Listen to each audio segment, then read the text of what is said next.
Brought to you by Vigor, co-powered by Sensodyne and Vimal. ಬಾಯಲ್ಲಿ ಹೇಳಿ ಕೇಸರಿ.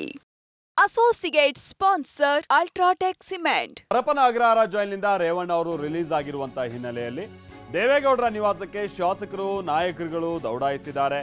HDD ನಿವಾಸಕ್ಕೆ ಮಾಜಿ ಸಚಿವ ಸಾರಾ ಮಹೇಶ್ ಆಗಮಿಸಿದ್ದಾರೆ. ಆಮೇಲೆ KR ಪೇಟೆ ಶಾಸಕ ಮಂಜು ಅವರು ಬಂದಿದ್ದಾರೆ. ಹಾಗೆ ಮೈಸೂರಿನ ಕೆಲ ಆಪ್ತರು ಶಾಸಕರು MLCಗಳು ಎಲ್ಲ ಆಗಮಿಸಿದ್ದಾರೆ.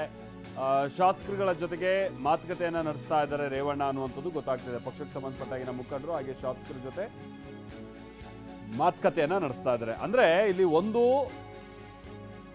ತಮ್ಮ ಕುಟುಂಬವನ್ನ ಹೇಗೆ ಈ ಒಂದು ಸಂಕಷ್ಟದಿಂದ ಹೊರತರಬೇಕಾದಂಥದ್ದು ಒಂದು ಸಂಗತಿ. ಎರಡನೇದು ಪಕ್ಷಕ್ಕಾಗಬಹುದಾದಂಥ ಡ್ಯಾಮೇಜು ಮುಜುಗರ ಇದನ್ನು ಹೇಗೆ ಕಂಟ್ರೋಲ್ ಮಾಡಬೇಕು, ಇದು ಕೂಡ ಈಗ ಪ್ರಸ್ತಾಪ ಆಗಬೇಕಾಗಿರುವಂಥ ಸಂಗತಿ. ಹೀಗಾಗಿ ಹಳೆ ಮೈಸೂರು ಭಾಗದ ಕೆಲ ಮುಖಂಡರುಗಳು ಕೂಡ ಈ ಸಂದರ್ಭದಲ್ಲಿ ದೇವೇಗೌಡರ ನಿವಾಸದ ಬಳಿ ಬಂದಿದ್ದಾರೆ ಅನ್ನುವಂಥದ್ದು ಗೊತ್ತಾಗ್ತಾ ಇದೆ. ಅದರ ಜೊತೆಗೇನೆ ಕೆಲ MLCಗಳು ಕೂಡ ಇದ್ದಾರೆ, ಅವ್ರಗಳ ಜೊತೆಗೂ ಕೂಡ ರೇವಣ್ಣ ಅವರು ಮಾತನಾಡ್ತಾ ಇದ್ದಾರೆ ಅನ್ನೋದು ಗೊತ್ತಾಗ್ತಾ ಇದೆ. ಇದು ತಗೊಳ್ಳೋಣ. ಇದು ಇನ್ವರ್ಟರ್ AC. ನೀವು ಗ್ಯಾಮ್ಲರ್ ಅಲ್ವಾ? ಗ್ಯಾಮ್ಲರ್ ಜೂಜಾಡ್ತಿರಲ್ವಾ? ನೀವು ಜೂಜಾಡ್ತೀರಾ? ಇಲ್ಲ, ಯಾರು ಏನು ಹೇಳಿದ್ರು ಅಂತ ನೀನು ಎಷ್ಟು ಕಾಸ್ಟ್ಲಿ ಹಾಗೂ ಡೆಲಿಕೇಟ್ AC ತಗೊಂಡು ಸ್ಟೆಬಿಲೈಸರ್ ತಗೊಳ್ಳಿಲ್ಲ ಅಂದ್ರೆ ಇದು ಜೂಜಾಟ ತಾನೇ. ಒಂದೇ ಫ್ಲಕ್ಚುಯೇಷನ್ ಗೆ ನಿಮ್ಮ ಇನ್ವರ್ಟರ್ AC ಪಾರ್ಟ್ಸ್ ಡ್ಯಾಮೇಜ್ ಆಗಬಹುದು. ಅದನ್ನು V-Guard ಉಪಯೋಗಿಸಿ ಸುರಕ್ಷಿತವಾಗಿರಿಸಿ. V-Guard, India's #1 stabilizer.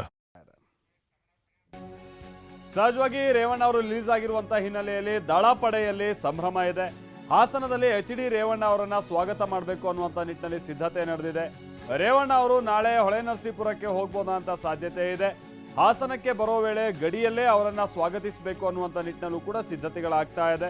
ರೇವಣ್ಣ ಅವರ ಬಂಧನದಿಂದ ಕಾರ್ಯಕರ್ತರುಗಳು ಕೂಡ ಬಹಳ ಮಂಕಾಗಿದ್ರು. ರೇವಣ್ಣ ಅವರು ಬಿಡುಗಡೆ ಆಗಿರುವಂಥ ಹಿನ್ನೆಲೆಯಲ್ಲಿ ಸಹಜವಾಗಿ ಅವರಲ್ಲಿ ಉತ್ಸಾಹ ಕೂಡ ಹೆಚ್ಚಿದೆ. ಆಮೇಲೆ ಈಗ ಪ್ರಜ್ವಲ್ ಏನಾದರೂ ಬಂದರೆ ಹೌದು ಅವ್ರನ್ನ ವೆಲ್ಕಮ್ ಮಾಡೋದು ಮತ್ತೊಂದು ಈ ಥರದ್ದೆಲ್ಲ ಆದಂಥ ಸಂದರ್ಭದಲ್ಲಿ ಇದು ಪಕ್ಷಕ್ಕೂ ಕೂಡ ಬಹಳ ಮುಜುಗರ, ಬಹಳ ಟೀಕೆ ಕೂಡ ವ್ಯಕ್ತ ಆಗ್ಬೋದೋ ಏನೋ, ಅದೇನೋ ಇನ್ನೂ ಕ್ಲಾರಿಟಿ ಸಿಗದೈತಿ ಇದು ಹೆಂಗೆ ಈ ರೀತಿಯಾಗಿ. ಬಟ್ ರೇವಣ್ಣ ಅವ್ರ ವಿಚಾರವಾಗಿ ಆಗಲ್ಲ. ರೇವಣ್ಣ ಅವರು ಇದು ಅಪಹರಣ ಕೇಸ್ನಲ್ಲಿ ಅರೆಸ್ಟ್ ಆಗಿರುವಂಥದ್ದು. ಆಮೇಲೆ ಹಾಸನ ಭಾಗದಲ್ಲಿ ಏನು ಹೇಳ್ತಾರೆ ಕೆಲವು ಕಾರ್ಯಕರ್ತರು ಅವರ ಅಭಿಮಾನಿಗಳು ಅಂದರೆ, ಪುತ್ರ ಏನೋ ಮಾಡ್ದ, ಹೌದು ತಂದೆನ ಯಾಕೆ ಈ ರೀತಿಯಾಗಿ ನೀವು ವಶಕ್ಕೆ ಪಡೆಯೋದು, ಮತ್ತೊಂದು ಸಮಸ್ಯೆಯನ್ನು ಮಾಡಬೇಕಿತ್ತು ಅನ್ನೋವಂಥದ್ದು ಅಭಿಪ್ರಾಯವನ್ನು ಆ ಭಾಗದ ಕಾರ್ಯಕರ್ತರು ಅಭಿಮಾನಿಗಳು ವ್ಯಕ್ತಪಡಿಸ್ತಾರೋ ಅಂತ ನಾವು ನೋಡ್ತಾ ಇದ್ದೀವಿ. ಹಾಗೆ ಗೊತ್ತಿಲ್ಲ, ನಾಳೆ ರೇವಣ್ಣ ಅವರನ್ನು ಭರ್ಜರಿಯಾಗಿ ವೆಲ್ಕಮ್ ಮಾಡುವಂಥ ನಿಟ್ಟಿನಲ್ಲಿ ಭಾಳ ವ್ಯವಸ್ಥೆ ಆಗಬಹುದು. ಮಂಜುನಾಥ್ ನಮ್ಗೆ ಇದಕ್ಕೆ ಸಂಬಂಧಪಟ್ಟಂಗೆ ಮತ್ತಷ್ಟು ಡೀಟೇಲ್ಸ್ ಅನ್ನು ಕೊಡ್ತಾರೆ. ಮಂಜುನಾಥ್, ಸಹಜವಾಗಿ ಹಾಸನದ JDS ಕಾರ್ಯಕರ್ತರು ಆಮೇಲೆ ರೇವಣ್ಣ ಅವರ ಅಭಿಮಾನಿಗಳು ನಿನ್ನೆಯಿಂದ ಸ್ವಲ್ಪ ಖುಷಿಯಲ್ಲಿದ್ದಾರೆ. ಹೌದು, ಈಗ ನಾಳೆ ಅವ್ರು ಬರ್ಬೋದಂತ ಚಾನ್ಸಸ್ ಇದೆ ಹಾಸನಕ್ಕೆ. ಹೇಗೆ ಸಿದ್ಧತೆಗಳು ಆಗ್ಬೋದು, ಏನು ಕತೆ? ಅಥವಾ ಕೆಲ ಸಂದರ್ಭದಲ್ಲಿ ಕುಮಾರಸ್ವಾಮಿ ಅವರು ಕೂಡ ಕೆಲ ಸೂಚನೆ ಕೊಟ್ಟಿರೋಣ ಅಂತ ಕೇಳ್ಪಟ್ವಿ, ಸಂಭ್ರಮಾಚರಣೆ ಮತ್ತೊಂದು ಎಲ್ಲ ಮಾಡೋಕೆ ಹೋಗ್ಬಾರ್ದು ಅಂತ. ಏನಾಗ್ಬೋದು ಹಾಸನದಲ್ಲಿ ಅಂತೇಳಿ? ಮಾಲ್ತೇಶ್, ಮೇ 4ನೇ ತಾರೀಕು ರೇವಣ್ಣ ಅವರ ಬಂಧನದ ನಂತರ ಹಾಸನ ಜಿಲ್ಲೆಯಲ್ಲಿ ಒಂದು ರೀತಿ ಆತಂಕ ಮನೆ ಮಾಡಿತ್ತು. ತಮ್ಮ ನಾಯಕನನ್ನ ರಾಜಕೀಯ ಷಡ್ಯಂತ್ರಕ್ಕೆ ಸಿಲುಕಿಸಿ ಬಂಧಿಸಲಾಗಿದೆ ಅಂತಕ್ಕಂಥ ಆಕ್ರೋಶ ಕೂಡ ಕಾರ್ಯಕರ್ತರಿತ್ತು. ಅದು ಯಾವುದನ್ನು ಕೂಡ ವ್ಯಕ್ತಪಡಿಸತಕ್ಕಂಥ ಸಾಧ್ಯತೆಗಳು ಕೂಡ ಅವ್ರಿಗಿರಲಿಲ್ಲ. ಯಾಕೆಂದ್ರೆ ಅಂತ ಸಿಚುವೇಶನ್ ಜಿಲ್ಲೆ ಒಳಗಡೆ ಇತ್ತು. ಹಾಗಾಗಿ ಎಲ್ಲರೂ ಕೂಡ ಅವರ ಬಿಡುಗಡೆಗಾಗಿ ಕಾಯ್ತಾ ಇದ್ರು. ಇವತ್ತೆಲ್ಲ ನಾಳೆ ಬಿಡುಗಡೆ ಆಗ್ಬೋದು ಅಂತಕ್ಕಂಥ ನಿರೀಕ್ಷೆಯಲ್ಲಿ ಕೂಡ ಇದ್ರು. ಹಾಗಾಗಿ ನಿನ್ನೆ ಜಾಮೀನು ಸಿಕ್ಕಿದಾಗೇನೆ ಹೊಳೆನರಸೀಪುರದಲ್ಲಿ ಅವರ ಕಾರ್ಯಕರ್ತರು, ಅಭಿಮಾನಿಗಳು, ಬೆಂಬಲಿಗರು ಸಾಕಷ್ಟು ಖುಷಿಯನ್ನ ವ್ಯಕ್ತಪಡಿಸಿದ್ರು. ಈಗ ರೇವಣ್ಣ ಅವರು ಅಧಿಕೃತವಾಗಿ ಜೈಲಿನ ಬಿಡುಗಡೆ ಆಗಿದ್ದಾರೆ. 10 ದಿನಗಳ ಕಾಲ 4 ದಿನ ಪೊಲೀಸ್ ಕಸ್ಟಡಿ, 6 ದಿನ ಜೈಲಿಗೆ ಎಲ್ಲವನ್ನು ಮುಗಿಸಿ ಅವ್ರ ನಾಯಕ ಹೊರಗಡೆ ಬಂದಿನ. ಹಾಗೆ ಹಾಸನ ಜಿಲ್ಲೆಯಲ್ಲೂ ಕೂಡ ಆ ಕಾರ್ಯಕರ್ತರಲ್ಲಿ ಒಂದು ರೀತಿ ಉತ್ಸಾಹ ಹೆಚ್ಚಾಗಿದೆ. ಒಂದ್ ಕಡೆ ಪ್ರಜ್ವಲ್ ರೇವಣ್ಣ ಅವ್ರ ಪ್ರಕರಣವನ್ನ ಬದಿಗಿಟ್ಟೆ ಎಲ್ಲರೂ ಕೂಡ ಮಾತಾಡಿದ್ರೆ, ಅದು ತಪ್ಪಾಗಿದ್ರೆ ಶಿಕ್ಷೆ ಆಗ್ಲಿ, ತನಿಖೆ ಆಗ್ಲಿ ಅಂತಕ್ಕಂಥ ಮಾತಾಡ್ತಾರೆ. ಆದ್ರೆ ಅದೇ ಸಂದರ್ಭದಲ್ಲಿ ರೇವಣ್ಣ ಅವರನ್ನ ಯಾಕೆ ಸಿಲುಕಿಸಬೇಕಾಗಿತ್ತು ಅಂತಕ್ಕಂಥದ್ದು ಹೆಚ್ಚು ಎಲ್ಲ ಕಾರ್ಯಕರ್ತರ ಮನಸ್ಸಲ್ಲಿ ಇರ್ತಕ್ಕಂಥ ಆಕ್ರೋಶ. ಹಾಗಾಗಿ ಅವರು ಬಿಡುಗಡೆ ಆಗಿರ್ತಕ್ಕಂಥ ಹಿನ್ನೆಲೆ ಸಹಜವಾಗಿನೇ ಎಲ್ಲರೂ ಮನಸ್ಸಿನ ಒಳಗಡೆ ಒಂದು ಖುಷಿ ಇದೆ. ಅವ್ರು ಜಿಲ್ಲೆಗೆ ಬಂದಾಗ ಸ್ವಾಗತ ಮಾಡಬೇಕು ಅಂತಕ್ಕಂಥ ಒಂದು ಕಾತರರಾಗಿ ಕಾಯ್ತಾ ಇದ್ದಾರೆ. ವಿಶೇಷವಾಗಿ ಕುಮಾರಸ್ವಾಮಿ ಅವರು ಇಂಥ ಸಂದರ್ಭದಲ್ಲಿ ಸಂಭ್ರಮಾಚರಣೆ ಬೇಡ ಅಂತ ಹೇಳಿದ್ರು ಕೂಡ ಜಿಲ್ಲೆಗೆ ರೇವಣ್ಣ ಅವರು ಬಂದಾಗ ಗಡಿಯಲ್ಲೇ ಸ್ವಾಗತ ಮಾಡಬೇಕು, ಅಲ್ಲಿಂದ ಕರ್ಕೊಂಡು ಬರ್ಬೇಕು ಅನ್ನತಕ್ಕಂಥ ತಯಾರಿನ ಕಾರ್ಯಕರ್ತರು ಮಾಡ್ಕೊಳ್ತಾ ಇದ್ದಾರೆ. ಸಂಭ್ರಮಾಚರಣೆ ಆಗಿದ್ರು ಕೂಡ ಅವ್ರನ್ನ ಭೇಟಿ ಆಗಬೇಕು, ಅವ್ರ ಜೊತೆಗೆ ಮಾತಾಡಬೇಕು ಅಂತಕ್ಕಂಥ ನಿರೀಕ್ಷೆಯಲ್ಲಿ ಸಾಕಷ್ಟು ಪ್ರಮುಖರು, ನಾಯಕರು, ಕಾರ್ಯಕರ್ತರು ಎಲ್ಲರೂ ಕೂಡ ಕಾಯ್ತಾ ಇದ್ದಾರೆ. ಬಹುತೇಕ ನಾಳೆ ರೇವಣ್ಣ ಅವರು ಹಾಸನಕ್ಕೆ ಬರ್ತಕ್ಕಂಥ ಸಾಧ್ಯತೆ ಇದೆ ಅಂತೇಳಿ ಅವರ ನಾಯಕರುಗಳು, ಮುಖಂಡರುಗಳು ಮಾಹಿತಿಯನ್ನು ಹಂಚ್ಕೊಂಡಿದ್ದಾರೆ. ಸೊ ಬಹುತೇಕ ರೇವಣ್ಣ ಅವರು ಹಾಸನ ಜಿಲ್ಲೆಯನ್ನ ಬಿಟ್ಟು ಹೋಗಿರ್ತಕ್ಕಂಥ ಬಹಳ ಅತ್ಯಂತ ವಿರಳ. ಅದು ಇಷ್ಟು ಸುದೀರ್ಘ ಕಾಲ ಅವರು ಪ್ರತಿದಿನ ಊರಲ್ಲಿದ್ದಾಗ ಮೂರು ದೇವಸ್ಥಾನಗಳಿಗೆ ಕಡ್ಡಾಯವಾಗಿ ಭೇಟಿ ಕೊಡ್ತಾರೆ. ಒಂದು ಹೊಳೆನರಸೀಪುರದ ಲಕ್ಷ್ಮೀ ನರಸಿಂಹಸ್ವಾಮಿ ದೇವಸ್ಥಾನ, ಹಾಗೆ ದೇವೇಗೌಡರ ಹುಟ್ಟೂರು ಹರದನಹಳ್ಳಿಯ ಅವರ ಮನೆ ದೇವರಾಗಿರ್ತಕ್ಕಂಥ ದೇವೇಶ್ವರ ದೇವಸ್ಥಾನ, ಹಾಗಾದ್ರೆ ಪಕ್ಕ ಇರ್ತಕ್ಕಂಥ ಮಾವಿನಕೆರೆ ಬೆಟ್ಟದರಂಗನಾಥ ಸ್ವಾಮಿ ದೇವಸ್ಥಾನ. ಪ್ರತಿದಿನ ಈ ದೇವರಿಗೆ ಪೂಜೆಯನ್ನ ಮಾಡಿದ್ರೆ ಹೊರಗಡೆ ಯಾವತ್ತೂ ಕೂಡ ರೇವಣ್ಣ ಹೋಗೋದಿಲ್ಲ. ಸೊ ನಾಳೆ ಕೂಡ ಅವ್ರು ಬಂದಾಗ ಫಸ್ಟ್ ಮನೆಗೆ ಬಂದ ನಂತರ ದೇವಾಲಯಗಳಿಗೆ ಭೇಟಿ ಕೊಡ್ತಾರೆ, ನಂತರ ಕಾರ್ಯಕರ್ತರನ್ನು ಭೇಟಿ ಮಾಡ್ತಿರ್ತಕ್ಕಂಥ ಮಾಹಿತಿಗೆ ಲಭ್ಯ ಆಗ್ತಾ ಇದೆ. ಆದ್ರೆ ಅವರು ಮೊದಲು 10 ದಿನಗಳ ಬಳಿಕ ಸಾಕಷ್ಟು ಸಂಕಷ್ಟವನ್ನು ಎದುರಿಸಿ ಮತ್ತೆ ಬಿಡುಗಡೆ ಬರ್ತಕ್ಕಂಥ ಸಂದರ್ಭದಲ್ಲಿ ಅವ್ರನ್ನ ಸ್ವಾಗತ ಮಾಡ್ಲಿಕ್ಕೆ ಎಲ್ಲ ಕಾರ್ಯಕರ್ತರು ಸಜ್ಜಾಗಿದ್ದಾರೆ. Maltesh, thank you Manjunath. ನಾವು ಪ್ರತಿನಿಧಿ ಮಂಜುನಾಥ್ ಅವ್ರು ಹೇಳ್ತಾ ಇದ್ದಾಗೆ ಈಗ ಬಹಳಷ್ಟು ಮಂದಿಗೆ ಡೈಲಿ ರೂಟೀನ್ ಕೆಲಸಕ್ಕೆ ಒಬ್ಬ ರೈತ ಏನು ಕೆಲಸ, ಬೆಳಗ್ಗೆ ಜಮೀನಿಗೆ ಹೋಗೋದೇ ಆತನ ಡೈಲಿ ರೂಟೀನ್ ಆಗಿರುತ್ತೆ. ದೇವಸ್ಥಾನದಲ್ಲಿ ಪೂಜೆ ಮಾಡುವಂಥ ಅರ್ಚಕರು ಪ್ರತಿದಿನ ಬೆಳಗ್ಗೆ ಅವ್ರಿಗೆ ದೇವಸ್ಥಾನಕ್ಕೆ ಹೋಗೋದೇ ಒಂದು ರೂಟೀನ್. ರೇವಣ್ಣ ಅವ್ರದ್ದು ಹಂಗೇನೆ, ಬೆಳಗ್ಗೆ ಹೋದರೆ ಒಂದು 2 ದೇವಸ್ಥಾನಗಳಿಗೆ ಅವರು ಪ್ರತಿನಿತ್ಯ ಭೇಟಿ ಕೊಡೋದು, ಹಾಸನದಕ್ಕೆ ಹೋಗೋದು, ಪಕ್ಷಕ್ಕೆ ಸಂಬಂಧಪಟ್ಟಂಗಿನ ಕೆಲಸ ಕಾರ್ಯ ಇದೆಲ್ಲವನ್ನು ಮಾಡೋದೇ ಅವ್ರದ್ದು ಒಂದು ರೀತಿ ರೂಟೀನ್ ಆಗೋಗ್ಬಿಟ್ಟಿತ್ತು. ಇಷ್ಟು ಸುದೀರ್ಘವಾಗಿ ಹಾಸನ ಬಿಟ್ಟಿದ್ದೇ ಇಲ್ಲ. ಈಗ ಅವರು ಈ ಕಿಡ್ನ್ಯಾಪ್ ಕೇಸ್ನ ಕಾರಣಕ್ಕಾಗಿ ಜೈಲಿನಲ್ಲಿ ಕಾಲ ಕಳಿಬೇಕಂತ ಅನಿವಾರ್ಯತೆ ಬಂತು. ಹೀಗಾಗಿ ಅವರು ಕೂಡ ನಾಳೆ ಮತ್ತೆ ಹಾಸನಕ್ಕೆ ಬರ್ತಾ ಇರುವಂಥ ಕಾರಣಕ್ಕಾಗಿ ಅಲ್ಲಿನ ಅಭಿಮಾನಿಗಳು ಕೂಡ ನಾಳೆ ಅವರನ್ನ ಗ್ರ್ಯಾಂಡಾಗಿ ವೆಲ್ಕಮ್ ಮಾಡುವಂಥ ನಿಟ್ಟಿನಲ್ಲಿ ಭಾಳ ವ್ಯವಸ್ಥೆ ಮಾಡ್ಕೊಳ್ತಾ ಇದ್ದಾರೆ ಅನ್ನುವಂಥದ್ದು ಗೊತ್ತಾಗ್ತಾ ಇದೆ.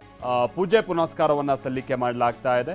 ದೇವೇಗೌಡರ ಕುಟುಂಬದವರಿಂದ ತಮ್ಮ ದೇವರಿಗೆ ಪೂಜೆ ಪುನಸ್ಕಾರ ಸಲ್ಲಿಕೆ ಮಾಡುವಂಥ ಕಾರ್ಯ ಆಗ್ತಾ ಇದೆ. ಕೈ ಮುಗಿದಂಥ ರೇವಣ್ಣ ಅವರು ಒಂದು ರೀತಿ ನಿರಾಳ ಭಾವದಲ್ಲಿದ್ದಾರೆ. ಬಟ್ ಮುಂದೆ ಮತ್ತಷ್ಟು ಸಂಕಷ್ಟದ ದಿನಗಳು ಇದ್ದೇ ಇದೆ. ಸೊ ಅದರಿಂದ ಕಾಪಾಡಪ್ಪ ಅಂತೇಳಿ ಸಹಜವಾಗಿ ಅವರು ದೇವರಲ್ಲಿ ಕೇಳ್ಕೊಳ್ಬಹುದೇನೋ. ಬಟ್ ಪೂಜೆ ಪುನಸ್ಕಾರ ಅಂತೂ ನಡೀತಾ ಇದೆ ಅನ್ನುವಂಥದ್ದು ಗೊತ್ತಾಗ್ತಾ ಇದೆ. ಯಾಕಂತಂದರೆ ದೇವೇಗೌಡರ ಕುಟುಂಬ ಬಹಳ ದೈವಿ ಭಕ್ತ ಕುಟುಂಬ. ಪೂಜೆ ಪುನಸ್ಕಾರ ಯಾವುದೇ ಶುಭ ಸಂದರ್ಭ ಇರ್ಬೋದು ಅಥವಾ ಕೆಟ್ಟ ಗಳಿಗೆಗಳ ಸಂದರ್ಭದಲ್ಲೂ ಕೂಡ ನಾವು ಅದನ್ನು ನೋಡ್ತಾ ಇರ್ತೀವಿ. ಅದರಂತೆ ಈಗ ರೇವಣ್ಣ ಅವರು ಕೂಡ ಈ ಪೂಜೆ ಪುನಸ್ಕಾರದಲ್ಲಿ ಭಾಗಿಯಾದರು ಅನ್ನುವಂಥದ್ದು ಗೊತ್ತಾಗ್ತಾ ಇದೆ. ಹಾಗೆ ರೇವಣ್ಣ ಅವರ ಬಸವನಗುಡಿ ನಿವಾಸದಿಂದ ನಾವು ಪ್ರತಿನಿಧಿ ಮಾಲ್ತೇಶ್ ಜಗೀನ್ ಕೂಡ ನಮ್ಮ ಜೊತೆಗೆ ನೇರ ಸಂಪರ್ಕದಲ್ಲಿ ಜಾಯ್ನ್ ಆಗ್ತಾ ಇದ್ದಾರೆ. ಮಾಲ್ತೇಶ್ ಜಗೀನ್, ನಾನು ಆಗ್ತಾನೆ ಹೇಳ್ತಾ ಇದ್ದೆ ಅಂತ ತೀರಾ ನಿನ್ನೆ ತನಕನೂ ಕೂಡ SIT ಬರೋದು, ಮರ್ಜರ್ ಮಾಡೋದು, ಇಂಥ ಪ್ರಕ್ರಿಯೆಗಳಿಗೆ ನಾವು ಬಸವನಗುಡಿಯ ನಿವಾಸ ಒಳಗಾಗ್ತಾ ಇರುವಂತ ನಾವು ನೋಡ್ತಾ ಇದ್ವಿ. ಬಹುಶಃ ಇವತ್ತು ರೇವಣ್ಣ ಅವರು ಬಸವನಗುಡಿ ನಿವಾಸದ ಕಡೆಗೂ ಬರಬಹುದು ಅಂತ ಕಾಣಿಸುತ್ತೆ. ಆ ಥರದ್ದು ಏನಾದ್ರು ಮಾಹಿತಿ ಇದೆಯಾ? ಅಲ್ಲೇನಾಗ್ತಾ ಇದೆ ಸದ್ಯ ಮಾಲ್ತೇಶ್ ಜಗೀನ್?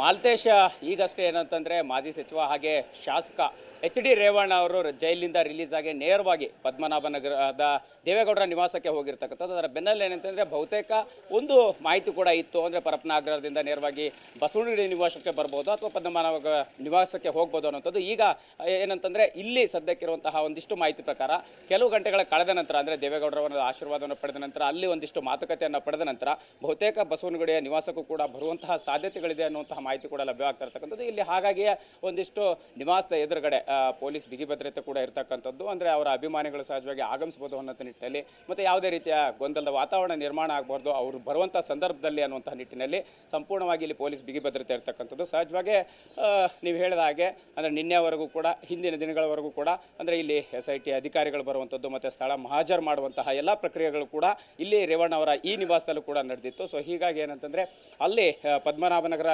ನಿವಾಸದಿಂದ ಅಂದರೆ ಬಹುತೇಕ ಸಂಜೆ ವೇಳೆಗೆ ಇಲ್ಲಿ ಬಸವನಗುಡಿಯ ನಿವಾಸಕ್ಕೂ ಕೂಡ ಬರಬಹುದು ಅನ್ನುವಂಥ ಮಾಹಿತಿ ಇರ್ತಕ್ಕಂಥದ್ರ ಮೇಲೆ ಸಂಪೂರ್ಣವಾಗಿ ಇಲ್ಲಿ ಪೊಲೀಸರು ಬಿಗಿ ಭದ್ರತೆಯನ್ನು ಮಾಡಿಕೊಂಡಿರ್ತಕ್ಕಂಥದ್ದು. Maltesh, thank you Maltesh Jagin, thank you.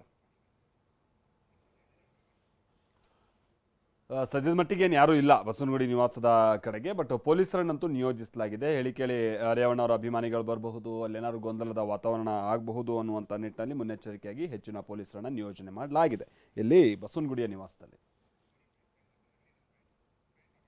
Brought to you by V-Guard, co-powered by Sensodyne and Vimal. ಬಾಯಲ್ಲಿ ಹೇಳಿ ಕೇಸರಿ. Associate sponsor Ultratech Cement.